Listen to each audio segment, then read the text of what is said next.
I don't think the advice there is find $100 billion company and destroy it so you can learn how to learn. But it does come across that way a little bit. Yeah, probably not.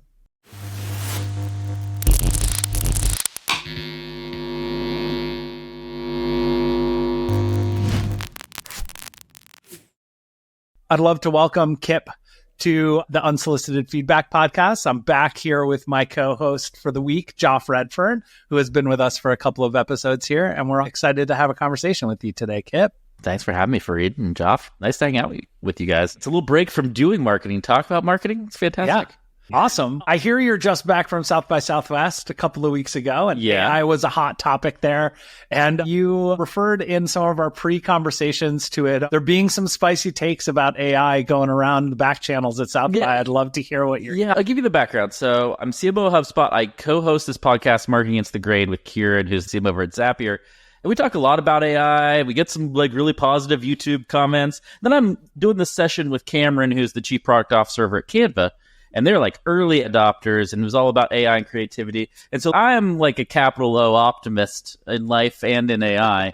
And I get to South by, and I'm just met with the brick freaking wall of anti-AI sentiment. And I would say most strongly from the creative sectors. Okay. Right? What's interesting about South by, it's this intersection of tech, music, film, AV, all these things. And the music folks were like, whoa. You were saying this AI stuff's going to be awesome. We do not agree. We think there are a lot of real risks, a lot of real challenges. We think it's going to make it even harder for us to make money off of the work that we do. And so Peter Dang, who runs ChatGPT for OpenAI, was there. And he was giving a talk and answering questions and everything. He got booed multiple times. Wow. Loud boos. I sat through a crazy session just about AI regulation and just some of the far edge takes on what needs to happen to regulate AI. And I was like, wow, people are clearly all over the map on this topic right now. I think the optimist case is pretty well documented. We don't have to get into that too much. I'm curious, from your perspective, what felt like reasonable, founded fears, concerns, criticisms? And what, on your mind, feels like FUD, fear, uncertainty, doubt? I think what was reasonable, it was that, hey, you all are hyping up this thing that's pretty cool, but it's not, ready for prime time yet. And I think that's reasonable, right? For a lot of these, high creative use cases, we are not there. If you look at Sora, right, from OpenAI, it's taking an hour to render a 1-minute video, and they're using an insane amount of GPUs to do that. So there's still pretty limited resources in a lot of this stuff. And so I think that is right. I think that is fair. I think copywriting and licensing and how you're monetizing this stuff and what goes into a model, I think that's actually very fair too. And even some of the regulatory stuff, how do you stop OpenAI and Meta and Google from getting all the regulatory capture around AI, and how do you actually have a true open marketplace for AI? I think those things are all pretty fair. I heard also a ton of I don't know if you guys saw, did you know Tyler Perry? Do you know who Tyler Perry is? I know who Tyler Perry is. So he was planning to build an $800 million facility outside of Atlanta to make his movies. And he got a demo of some of the AI creative tools, and he said nope, and he just completely scrapped the $800 million project. Wow. And he's like, no, this business is going to change too much. I do not want to sink that much capital into something that I think might be obsolete. And I think things like that are causing a lot of fear and a lot of feedback from fear, and that was part of what I heard. I think the licensing question is a pretty founded fear. Very. I think the whole point of copyright is to regulate the ownership of creative works and to understand what fair use is and to help create some common standards around those things, copyrights, trademarks, etc. I don't quite fall on the all regulation is bad, we should do nothing and let technology figure out its way side of things. I do think that if I have invested meaningful time and energy in building and creating a creative work, then I should have some rights and ownership to it. if I make the character of Mr. Incredible, it's odd that other people can just, without any cost or payment, because they're using AI tools, be able to generate things that look like that. Now, there are exceptions, etc. I am not a copyright lawyer, but I do think that it has opened some really big questions about what fair use is and how it works. And I hope that really smart lawyers and lawmakers take a thoughtful approach to solving that. I agree. I think the same goes. I've had a lot of question marks about the trade-off of content publication on the internet, because the trade with Google was always, if you're the New York Times, you put your stuff indexable so that you can get traffic.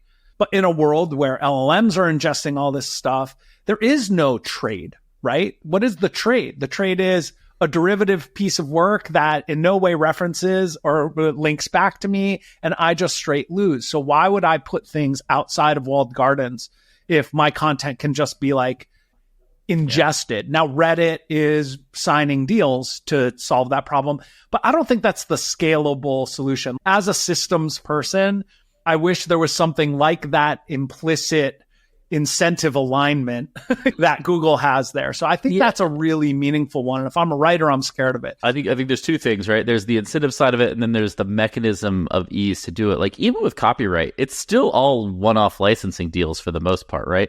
It's not like there's an amazing marketplace out there where you're like, cool, all right, Disney, I'm paying you $1 a t-shirt and I'm going to make my Mickey Mouse t-shirt. Like that doesn't happen. And so maybe the AI use case will actually facilitate a true final marketplace of licensing, which would be amazing. Yep. And I think a lot of crypto people see that as an opportunity there. Who knows? Of course they do. And I do. I love crypto, but yeah, it's going to be hard to scale and get mass adoption of that.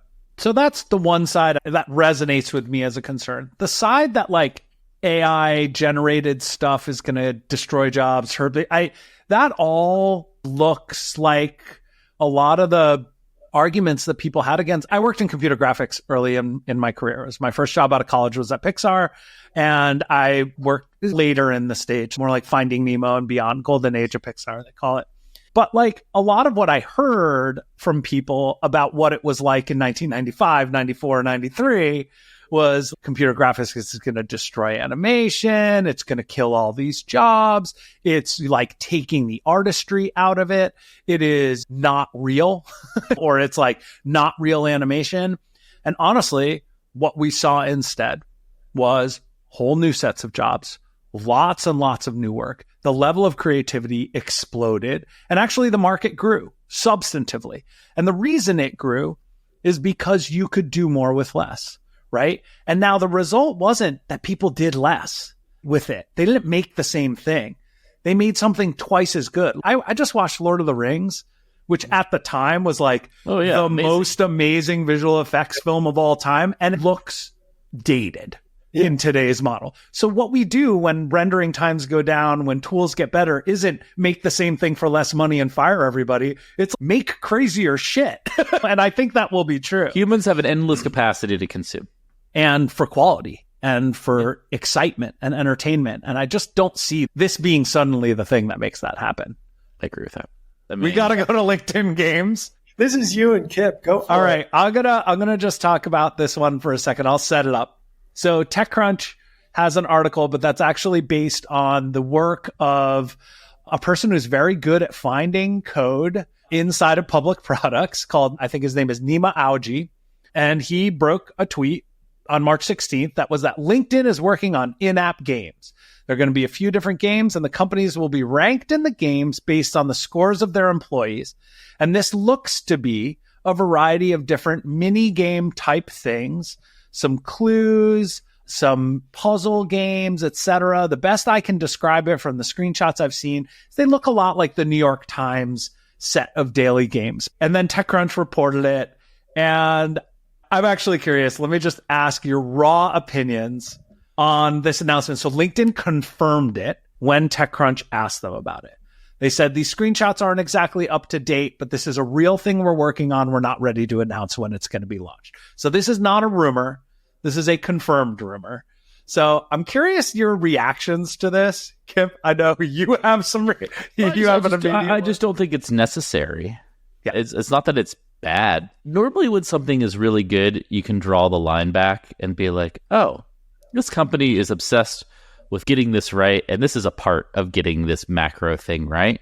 And I can't draw the line back super clear. There's arguments you could make. It's around experimenting with gamification for credentialing and learning and other things that could be potentially very interesting to LinkedIn longer term. But if it's really just puzzle type games and you're just trying to test like the efficacy of gaming within the platform, it seems askew from like the core mission of what they're trying to accomplish. No hate on them. The games might be good. It is not something that like I need from that platform. And I think we're moving to a world with AI where you have to be truly great, because anything on the edges, like AI is just going to be able to commoditize and replicate. And so if you're not going to be really great at gaming, I don't know that you should do gaming at all. And that's not just for LinkedIn. That's for anybody. And I think that's probably my core push. But Joff, I'm curious your thoughts as a former product leader at LinkedIn. I think Kipp summed it up really well. I'm not sure I would have much to add because I haven't caught up with the team over there, any of my buddies, to ask what's going on. So I have no inside information. I guess I'm now deeply curious. Yeah. What is that line? What's the trajectory? What's it bring back to LinkedIn? Why LinkedIn? Why is that important? I'm trying to think about what that might be. It's as you described it, I was thinking to myself, so we have spelling bees and math competitions for companies, and we're going to show rank orders, and that's going to be important. I'm not so sure. I do think that there's maybe some element, and now I'm just stretching my imagination. Maybe there's some element of education where it's like, hey, these are coding challenges, those kinds of games, and somehow it's related to skills assessment. One of the things that we talked a bunch about when I was at LinkedIn is we said, hey, look, the resume's been around for 800 years, but if you really want to understand what someone's skills are, having people tell you what they said they did is not quite as effective as if I'm hiring an engineer per se. I could go over to GitHub and I could look at what they've contributed into the code repo. And I'd be like, oh, that's actually really helpful. I can read your code. I can see how many people have forked it, how many followers you have, how many stars you have. And I could be able to evaluate that skill. So on one angle, in the benefit of the doubt side, I'm like, maybe it's like somehow related to skills assessment, but I honestly don't know. I'd probably just default to what Kipp said and then just wait and then see what happens. Look, I think you're right. Like, if this is a very smart thing, then what it is, this is like 10% of what they're doing.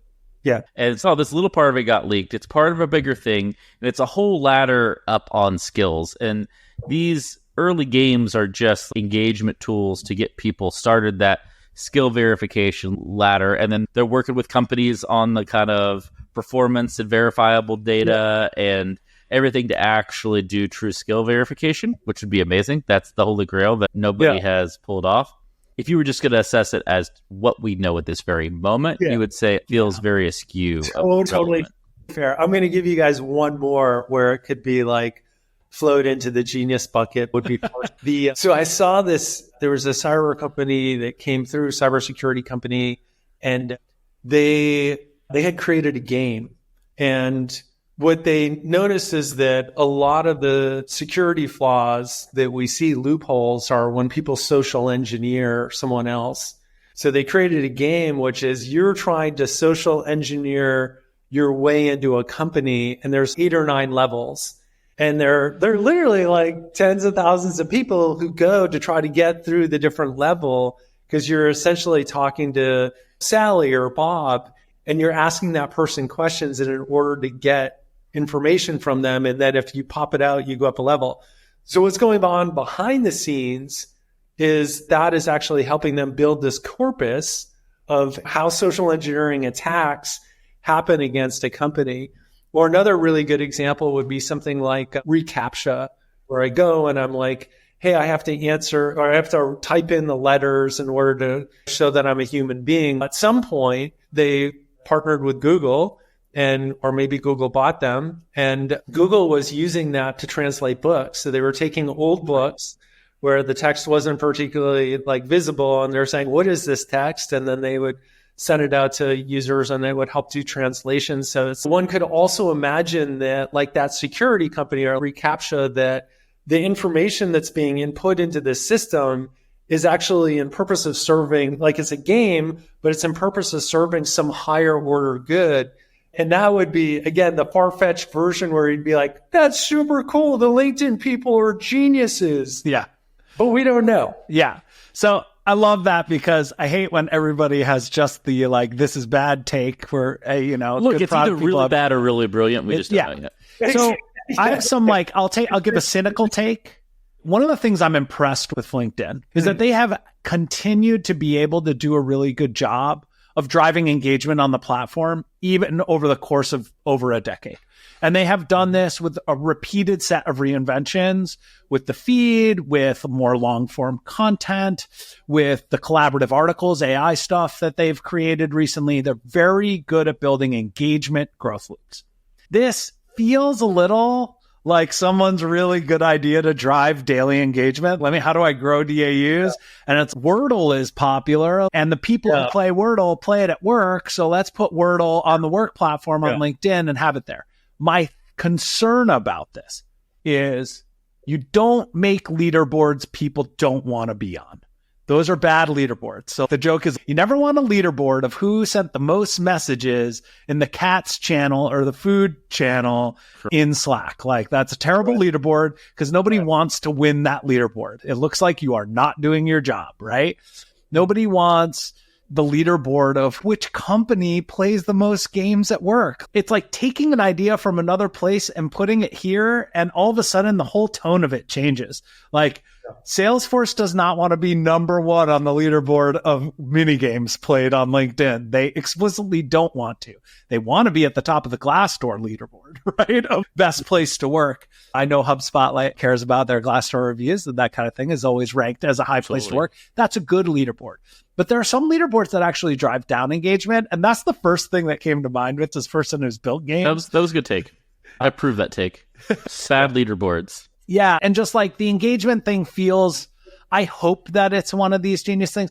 I bet the most likely thing here is that all of this is just internal testing to build some kind of like engagement platform that they want to put actually work-related interesting games on. I hope you're right, Joff, because this in its current form just feels like just moving a little bit further down the clickbait route or the engagement bait route for LinkedIn, which I think is bad. With that said, rampant speculation is super fun. Yeah.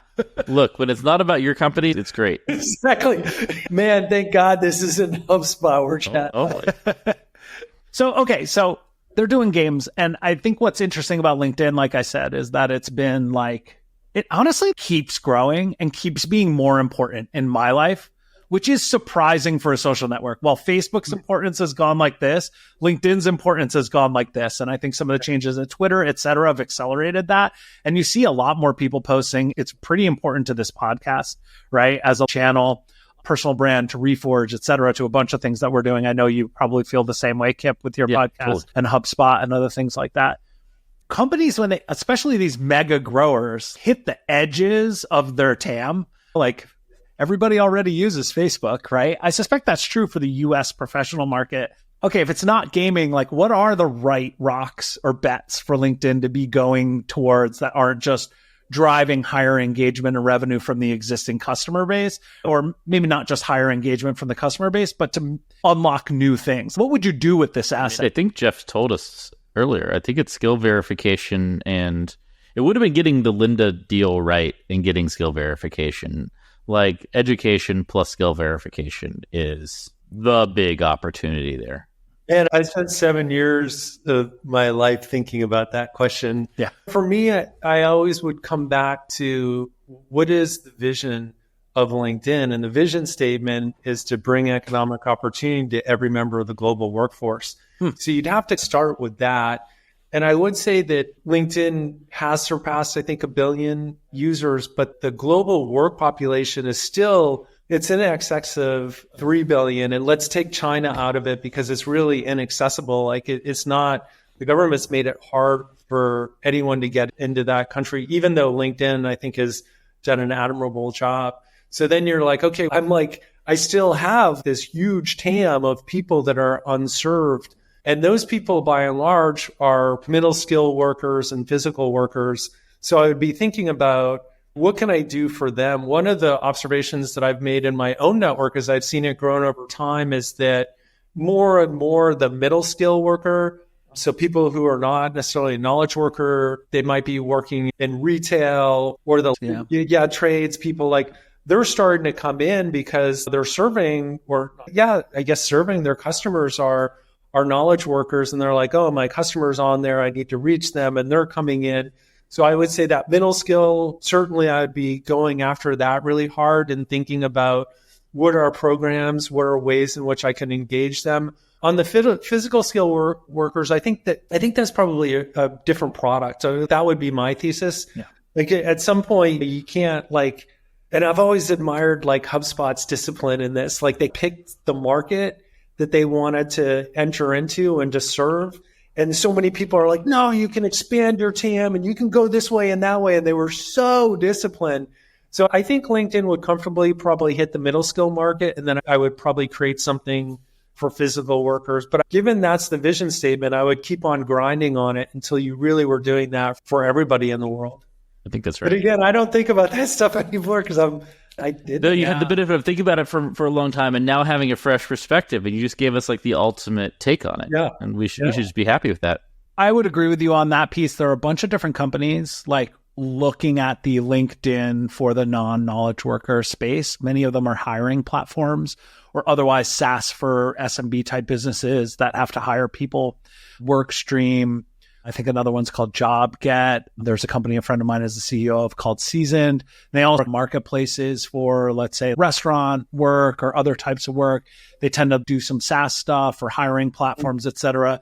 And all would love to be in a position where they were the resume for the non-professional worker, a lot like LinkedIn is the resume for the professional worker or replaces the resume for it. It's a hard thing to do. And it would be interesting to see how LinkedIn pushes into that space and how they do it without diluting the product for the people they're really good at right now. And I think it's a really interesting perspective on it. Again, LinkedIn Learning, I think, is $1 billion plus business, Kipp. So it works pretty well, but on the scale of LinkedIn, it's still tiny. Yeah, it worked as a relative term, right? It could have been maybe 10 billion. It could have been, it just depends on that. LinkedIn, to their credit, has always been good at focusing on that core business and executed very well against that.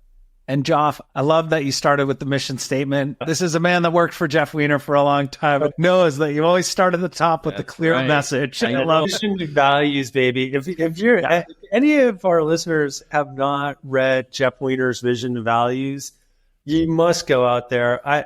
Basically all my product work is in some ways premised or attached off of that. And I agree. You got to start with the vision, man. The number of times that Jeff just pounded in my head, what is a strategy in particular? Strategy is how you navigate a competitive landscape. I can say that in my sleep, no problem.